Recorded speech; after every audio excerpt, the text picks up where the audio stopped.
नमस्कार दोस्तों, मैं हूं पुलकित मोहन सिंगला। स्वागत है आपका हमारे चैनल में। दोस्तों, आज मैं आपको 2 उपाय बताऊंगा जो आपकी बहुत मदद करेंगे जीवन में तरक्की हासिल करने के लिए, परेशानियों को दूर करने में आपकी हेल्प करेंगे। ये 2 उपाय बहुत कारगर हैं। साथ में इन दोनों उपायों का क्या महत्व है ये भी मैं आपको बताऊंगा, और क्यों ये 2 उपाय बताए जाते हैं करने के लिए। इस तरीके से ये महत्व इन 2 उपायों का आपको किसी ने आज तक नहीं बताया होगा जो आज आप इस वीडियो में सुनोगे। ये 2 उपाय आपको आर्थिक मदद करेंगे, आपके जीवन में संघर्ष को दूर करेंगे, कहीं ना कहीं आपको जीवन की परिस्थितियों से लड़ने में मदद करेंगे और आप जीवन में आगे बढ़ पाओगे, एक अपलिफ्ट का काम करेंगे। आपको कहीं ना कहीं दैवीय मदद तक मिलेगी इन 2 उपायों को करने के कारण।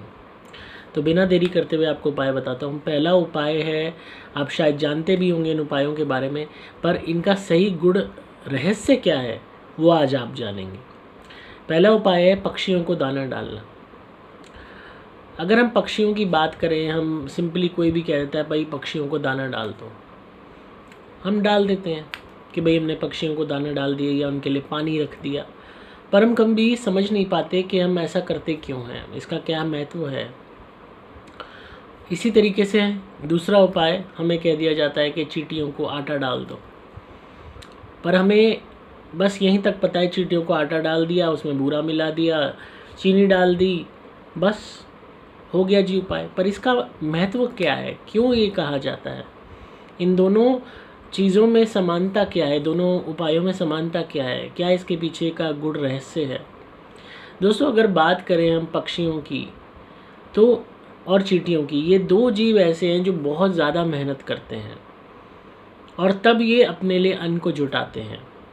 पक्षी पानी के लिए, अन्न के लिए इतना लंबा सफ़र तय करते हैं उड़ने का कि आप सोच भी नहीं सकते। मेहनत से अपना घोंसला तक बनाते हैं, एक एक तिनका, एक एक पत्ती, एक एक डाली, डंडी, छोटी छोटी टुकड़ों को जमा करके, और वो घोंसले भी बड़े सुंदर होते हैं। उसके अलावा जो संघर्ष जीते हैं, अपने आप को बचाते भी हैं, और जितना लंबा ये ट्रैवल करते हैं पानी की तलाश में, यहाँ तक कि अलग सरहदों को पार कर जाते हैं, एक कंट्री से दूसरी कंट्री तक पहुँच जाते हैं पानी की तलाश में, किसी जो है भोजन की तलाश में। तो आप इनकी कार्यशैली को देखिए।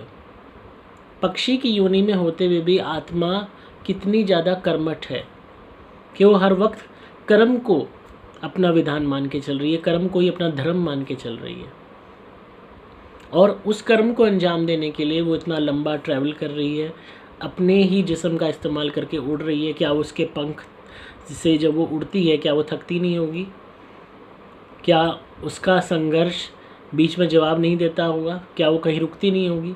पर फिर भी वो अपनी उस उड़ान को पूरा करते हैं, यहाँ तक कि एक देश से दूसरे देश तक पहुँचते हैं, वहाँ से पानी पीते हैं, जो भी उनको तृप्ति चाहिए होती है, या अन्न के लिए जाते हैं, और फिर वापस अपने घर भी आते हैं, अपने बच्चों को भी पीछे से छोड़ के। यहाँ तक कि उनको रेस इतना करके उड़ना सिखाते हैं और उसके बाद उनको आज़ाद कर देते हैं ताकि वो आगे अपनी लड़ाई नए सिरे से लड़ सकें।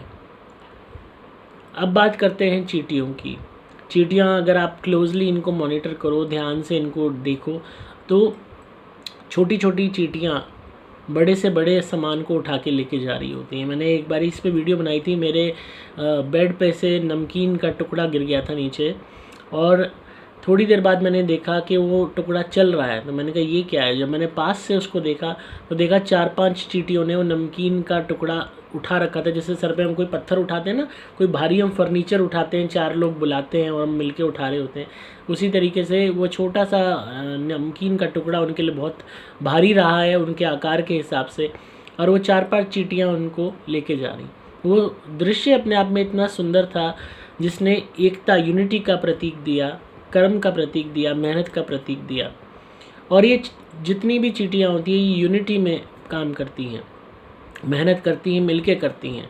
पूरी इनकी फ़ौज की फ़ौज जा रही होती है सामान लेके, और इकट्ठी मिलके अपना लिए खाना भरती हैं अपने गड्ढों में, ताकि ये उस बुरे वक्त में उस खाने का इस्तेमाल करके उसको खा सके। दोनों ही पक्षियों में यूनिटी कहाँ और देखने को मिलती है? चींटियों में तो साथ मिलके काम करने की यूनिटी होती है।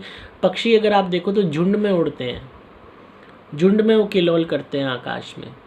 तो ये दोनों ही जीवों से हमें क्या सीखने को मिलता है कि पहली चीज़ तो कर्म जिससे हमें कभी भागना नहीं चाहिए। ये उस जून में होते हुए भी कर्म करते हैं, मेहनत करते हैं। दूसरी चीज़ बेहिसाब मेहनत, जिसकी कोई भी वो नहीं है, मिसाल नहीं दी जा सकती, जिसकी कोई शब्द नहीं है जिसको डिफ़ाइन करने के लिए। इसके अलावा यूनिटी, साथ मिल के काम करना, सबको साथ लेके चल के काम करना।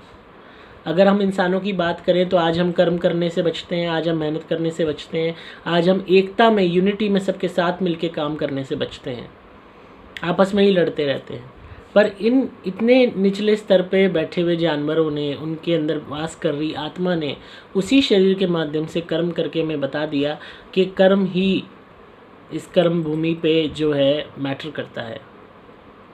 अब रही बात दान की, अगर हम इन दोनों जीवों को दान देते हैं कुछ भी भोजन वगैरह, तो हमें इससे क्या फ़ायदा है? दोस्तों, जब भी कोई भी आत्मा संघर्ष कर रही होती है, अगर हम इंसान की बात करें, हम कहते हैं कि भाई कोई गरीब आदमी अगर हम इसे भोजन दे दें तो शायद ये भोजन के लिए गलत रास्ता नहीं अपनाएगा। हम कहते हैं कि हम गरीब बच्चों को पढ़ा दें तो ये अपलिफ्ट हो जाएंगे।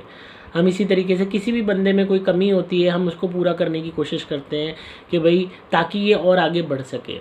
मतलब यूँ कह लीजिए, किसी के जीवन में भी संघर्ष है अगर, तो उस संघर्ष को हम अगर ठीक कर सकें या उसको कम कर सकें अपनी मदद से, चाहे पैसे की मदद से, चाहे भोजन की मदद से, चाहे तालीम की मदद से, एजुकेशन की मदद से, चाहे किसी भी तरीके से, तो हमें अच्छा महसूस होता है कि बंदा आगे बढ़ रहा है।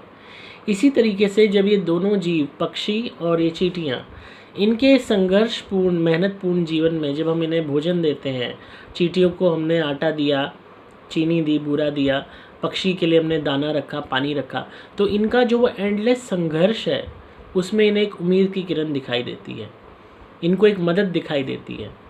और कहीं ना कहीं ये हमारे द्वारा आई हुई मदद को ईश्वरीय मदद मांगते हैं कि भगवान ने हमारे लिए ये चीज़ रखी है। और क्योंकि ये दोनों ही जीव ईश्वर के ही बनाए हुए हैं, इनके अंदर आत्मा वास कर रही है जो ईश्वर में से ही निकली है, तो कहीं ना कहीं भगवान पे इस बात का असर जाता है। भगवान खुश होता है, ईश्वर खुश होते हैं देख के कि मेरे बनाए हुए इन जीवों की इस संघर्षपूर्ण यात्रा में ये इनकी मदद कर रहे हैं। और इस कर्म के प्रभाव से एक नए प्रारब्ध का चयन शुरू हो जाता है, एक नया प्रारब्ध रच लिया जाता है कि हमारे संघर्षपूर्ण जीवन में भी कोई ना कोई हमारी मदद करने वाला तैयार खड़ा होता है। और ये बहुत कमाल का, बहुत सुंदर फिनोमेना है कर्म का कि जिस भांति आप दूसरे की मदद करोगे उसी भांति आपकी मदद होगी। तो दोनों ही, पक्षी भी लंबा सफ़र तय करके भोजन के लिए, पानी के लिए घूमता है, इकट्ठे एकता में घूमते हैं। इसी तरीके से चींटियाँ लंबा सफ़र तय करती हैं। कोई भी आप छोटा सा दाना डाल के देख लो, कितनी मेहनत से इकट्ठी होकर जाती हैं। तो संघर्षपूर्ण जीवन है। तो इन दोनों के ही संघर्षपूर्ण जीवन में आप इनकी मदद कर रहे हो, इनको भोजन दे रहे हो, इनकी हेल्प करने की कोशिश कर रहे हो ताकि इनकी उस मेहनत को सफल कर सको। तो कहीं ना कहीं उसी कर्म की वजह से आपके जीवन में भी, जो आपका जीवन संघर्ष से भरा हुआ है, कोई ना कोई उम्मीद की किरण आपके लिए भी रच ली जाती है। आपको भी कोई ना कोई अचानक से मदद करने वाला मिल जाता है। अचानक से भीड़ में से इंसान निकल के आता है जो आपके काम आ जाता है। जो काम इतना मुश्किल लग रहा था वो एकदम से हो जाता है। कहाँ लग रहा था पैसे ही नहीं आएंगे, एकदम से पैसे आ जाते हैं। कहाँ लग रहा था कि ये कोई मदद नहीं करेगा, कोई नया इंसान मदद करने लगता है, जिससे उम्मीद नहीं होती वो मददगार बन जाता है। तो यही खूबसूरती है कर्मों की। किसी ने आज तक आपको ये चीज़ नहीं बताई होगी कि क्यों इन दोनों जीवों को भोजन देने से क्या जो है उपलब्धि हासिल होती है। सब ये तो कह देते हैं पक्षी को दाना डालो कर्ज मुक्ति हो जाएगी, चींटी को डालो वो हो जाएगा, बट आप नेचर को समझे ही नहीं। हम कहीं ना कहीं उस ईश्वर को, उस कायनात को और उस हार्ड वर्किंग यूनि को भी सलाम कर रहे हैं, उसके लिए उसको हेल्प कर रहे हैं ताकि वो अपनी उस जून को काट सके, उसका संघर्ष कुछ कम हो सके। और आज देखा जाए तो इंसानों के जीवन में भी कोई कम संघर्ष नहीं है। तो हम जब दूसरे को देंगे, उसकी जीवन को बेटर बनाएंगे, तभी हमारे लिए भी उम्मीद किरण की जागेगी, हमारे जीवन भी बेटर बनेगा। चाहे आप इस बात को माने या ना माने, जिन जिन लोगों ने ये उपाय किए हैं, मन से किए हैं, दिल से किए हैं, अच्छी भावना से किए हैं, ऐसे किए हैं कि जैसे आप अपने बच्चे के लिए पानी रख रहे हो, अपने बच्चों के लिए आप भोजन रख रहे हो, तब अपने आप उन्हें अपने जीवन में सकारात्मक बदलाव देखने को मिले हैं। और वो तभी मिलते हैं जब आपकी भावना अच्छी होती है। इसको एक बोझ समझ के मत कीजिएगा इन रेमेडीज़ को। चाहे आप प्रेत रोगी हो चाहे नहीं हो, चाहे आपकी लाइफ बेस्ट है तो भी इसे कीजिए। आप खुद देखेंगे आपकी ज़िंदगी कितनी सुंदर बनती चली जाती है। तो आई होप आपको आज की वीडियो पसंद आई होगी। अगर आप मेरे नज़रिए से देखेंगे तो कहीं ना कहीं कुदरत हमें कोई ना कोई सिंबल्स द्वारा, सिग्नल्स द्वारा कुछ ना कुछ सिखाती है, और मैंने तो इन दोनों पक्षियों से यही सीखा है। और आपसे भी यही कहूँगा कि नेचर को समझने की कोशिश कीजिए, तब आप खुद को समझने लग जाएंगे। तो इसी तरह सुनते रहिए, प्यार देते रहिए। अगर आप किसी भी नेगेटिविटी से परेशान हैं, कोई भी भूत प्रेत ब्यादा है, घर में कलेश हो रहा है, ब्लैक मैजिक है, काम नहीं बनते हैं, काम धंधा नहीं चल रहा है, आप एक बारी मुझसे पेड कॉल कंसल्टेशन लीजिए। फ़ोन पे अपने केस के विषय में बात कीजिए। मैं आपको रेमेडीज़ बता दूंगा फ़ोन पे, जिससे आपको काफ़ी मदद मिलेगी। आप मुझसे धुनी भी मंगवा सकते हैं, अपनी कुंडली भी बनवा सकते हैं, अपने ग्रहों के उपाय करवा सकते हैं। धुनी घर में जलानी होगी, उससे नेगेटिविटी का नाश हो जाएगा। हाई टोक, नज़र, ब्लैक मैजिक सब दूर हो जाएगा। आप मेरे द्वारा भी मंत्रित कवच धारण कर सकते हैं, लॉकेट धारण कर सकते हैं। इससे आपकी रक्षा होगी, बचाव होगा। आप मोबाइल नंबर 8130331007 पर संपर्क करें, व्हाट्सएप मैसेज या कॉल द्वारा। डिस्क्रिप्शन में आपको डिटेल्स मिल जाएंगी। दोस्तों, मेरा दूसरा चैनल सोशल ज्ञान बाय पुलकित भी सब्सक्राइब करें। मैं हूं आपका दोस्त पुलकित मोहन सिंगला।